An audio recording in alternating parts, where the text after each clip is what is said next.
دعا کی قبولیت کے لیے یہ شرط ہے کہ وہ صرف اللہ سے مانگیں. اللہ تبارک و تعالیٰ سے مانگنا، صرف اللہ سے مانگنا یہ شرط اول ہے. بلکہ ہر عبادت کی شرط یہ ہے کہ اس میں اخلاص ہو، عقیدہ صحیح ہو، صرف اللہ سے. جس طرح نبی علیہ السلام نے فرمایا وَإِذَا سَأَلْتَ فَاسْأَلِ اللَّهَ، جب تو کسی سے مانگیں تو صرف اللہ سے مانگا کرو. جب مانگنا چاہیں تو صرف اللہ سے.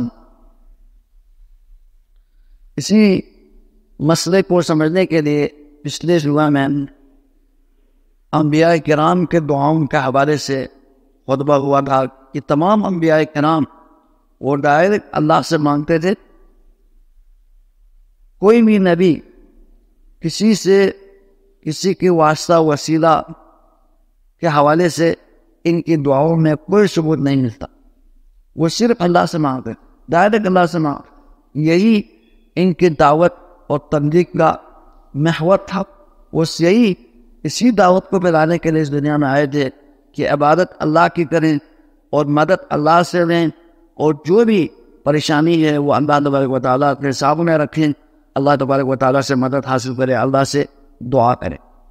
یہی تو ان کی دعوت و تبلیغ کا اصل محور تھا.